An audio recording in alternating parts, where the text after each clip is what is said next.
संगोष्ठियां इस बैठक में सहमति बने तो पूरे देश में मंदिरों का प्रबंधन कैसे हो, क्योंकि हमारे 9.5 लाख मंदिर प्रमाणिक रूप से हमारे पास हैं, जिसमें से 4 लाख मंदिर भारत सरकार के पास। भारत सरकार कहने का मतलब है ये राज्यों के पास इसकी अथॉरिटी है। 1951 का ये जो पत्रिका मिली है इसमें उस कानून का जिक्र है जो जवाहरलाल नेहरू आजाद भारत की संसद में पहला कानून लेके आए थे कि आपको कारण बताने की जरूरत नहीं है।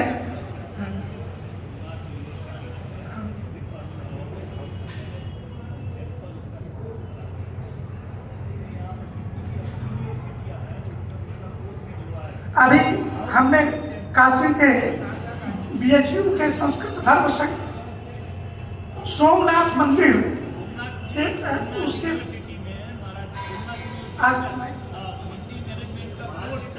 अरे जल्दी से ऐसा है, सोमनाथ यूनिवर्सिटी में महाराज जी मंदिर मैनेजमेंट का कोर्स चल रहा है। अपनी जहां जहां पर भी सरकार है, जहां पर अखिल भारतीय संत समिति प्रभाव में है, वहां की सरकारों पर दबाव डाल के जितनी अपनी यूनिवर्सिटियां हैं वहां सभी जगह मंदिर मैनेजमेंट का कोर्स एटलीस्ट पाठशालाओं में तो चलाया ही जाए, इतना करना जरूरी है। जो गुजरात में हो रहा है उसी से व्यवस्था तय होगी कि मतलब किस मंदिर की व्यवस्था किस परंपरा के अनुसार चलेगी। जिस परंपरा के अनुसार मठ है उस परंपरा के अनुसार उसकी व्यवस्था चलनी चाहिए। हम सब लोग वहाँ अध्ययन भी करने वाले हों, हर संप्रदायों के लोग हों, वहाँ से जाएं। एक समस्या पूरे विश्व में, एक बात, आचार्य हिंदू आचार्य सभा में एक आयोजन हो रहा है, सरकार से मांग हो रही है कि कहीं 100-200 एकड़ जमीन दी जाए और वहाँ केवल साधुओं, सभी संप्रदाय के अपने संभावित जो लोग साधु के लिए है वो यूनिवर्सिटी उस अध्ययन के लिए वहाँ भर्ती किया जाए। पूरा भारतीय परंपरा के हिसाब से सबको संस्कृत और गणित ज्योतिष कॉमन पढ़ा जाएगा और सभी संप्रदाय अपने अपने आचार्य रखें और उनका अलग से एक क्लास अपने शिष्यों को पढ़ाएं। ऐसी एक परंपरा का आयोजन हो रहा है, ऐसे सोच रहे हैं आचार्य सभा में। महाराज जी काशी में 10नामी छात्र परिषद है और वो 10नामी में जो हमारे सन्यासियों के संप्रदाय है उसके लिए पूरा हॉस्टल और देश के बड़े बड़े आचार्य महामंडलेश्वर उस गुरु शरणानंद जी तक उसी छात्रावास से पढ़ के निकले हैं। वो यहाँ पे काम करता है, वो भी मॉडल है। लेकिन एक विषय आया, ये पूरे दुनिया, ये तो पूरे सारे भारत के जितने संप्रदाय हैं, संत समिति भी महाराज इस दिशा में काम कर सकती है। हाँ, तो मतलब उस समय जो है सरकार संत समिति की हम आचार्य सभा में है ही दोनों जगह है। तो उसमें ये राजकोट में बैठा हुआ तब प्रस्ताव हुआ और सरकार को दिया गया है कि सभी विषयों पर, उसमें हमारे जो संस्कृत यूनिवर्सिटी के जितने विषय है वो और कंप्यूटर साइंस मतलब और बाकी विषय और उसके साथ सभी संप्रदाय के अपने अपने दर्शन के अलग अलग हों। और जैसे मेरा संप्रदाय है तो मेरे एक आचार्य वहाँ रहेगा तो मेरे शिष्य को मेरे संप्रदाय के बारे में पढ़ाएगा, स्वामीनारायण संप्रदाय है तो उनका एक आचार्य रहेगा। ऐसी एक व्यवस्था सोची जा रही है। अगर ऐसा आप भी सोचो तो अच्छी बात है। वस्तुतः अगर काम करना है और लोगों को तैयार करना है तो जो ये व्यवस्था आपने भी प्रस्तुत की, जो सोच विचार अपने मन में बात आई, उसमें हम लोगों को ये कुछ करना पड़ेगा। जनजात तो लोग नहीं आ पाएंगे। 10 पास हाई स्कूल पास व्यक्ति वहाँ जा करके और वो उसका अध्ययन कर सकते हैं। कंप्यूटर और इन सब चीज़ों के तो जानकार बहुत मिल जाएंगे। बहुत विद्यालय संस्थाएं चल ही रही हैं, इनके लिए ही चल रही हैं।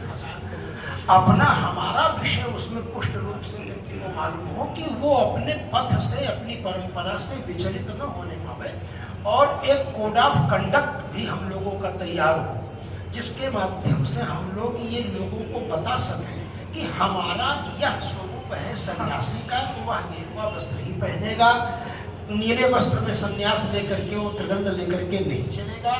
जो एक शेड्यूल फॉलो करते चले आए हैं हम सभी लोग आज तक, उसी शेड्यूल के अनुसार रहेंगे। यहाँ तक कि विरक्त बने और गृहस्थ, विरक्त साधु लोग कटवस्त्र पहन लेते हैं, विरक्त साधु लोग कटवस्त्र पहन लेते हैं, लेकिन जो गृहस्थ है वो गृहस्थ काज खोल करके हमारी तरह कटवस्त्र लुंगी जैसे लगा करके चलते हैं, तो उसको मनुस्मृति में अपराध के रूप में गिना गया है, वस्त्र मीमांसा के अंदर भी गिना गया है। तो साधुओं का अस्तित्व तो इसलिए भी खतरे में आ गया है कि जो साधु जीवन में नहीं है, विरक्त नहीं है, गृहस्थ है, गृहस्थ के वेश में धोती कुर्ता पहने, मैं कहता हूँ कि चाणक्य के सामने सम्राट खड़ा हो जाता है धोती कुर्ता पहने हुए।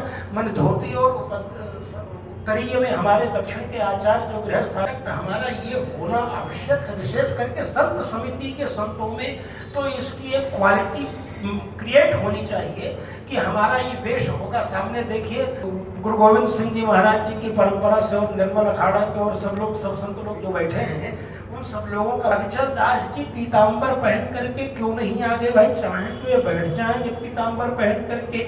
लेकिन वेदों में जो एक भाषा है शुभ्रभाषा भवेम, शुभ्रभाषा, वो साधु साहित्य वस्त्र मीमांसा। ब्रह्मचारी केवल 3 ही रंग के कपड़ा पहन सकता है, ब्रह्मचारी जो विवाह नहीं किया है। महाराज जी बीच पीले रंग का, एक मिनट क्षमा चाहता हूँ, और एक सेकंड, अध्यक्ष जी की प्लेन छूट जाएगी। हाँ, काशाय अध्यक्ष जी को छोड़ देते हैं, बात हो गई है, तो इसके बाद से चलते रहेंगे। काशाय व पेगी, कुछ लोग काशाय एक मन ब्रह्मचारी काशाय वस्त्र भी पहन सकता है, ये भी सूत्र का सिद्धांत। इसीलिए हमारे स्वरूप के रूप में, चैतन्य के रूप में ब्रह्मचारी लोग रहते हैं और काशाय वस्त्र पहन लेते हैं। तो खैर हमारे अविचल दास जी महाराज जी की फ्लाइट है और मेरे ख्याल से बाबतपुर से ही होगी, और अब आपको जाना होगा, और यहाँ से बाबतपुर जाने में कम से कम आधा घंटा। महाराज जी 2 मिनट का, माननीय अध्यक्ष जी की अनुमति से कुछ स्थानों के लिए आज अलग अलग प्रांतों में अलग अलग दायित्वों पे पदाधिकारी घोषित किए जा रहे हैं।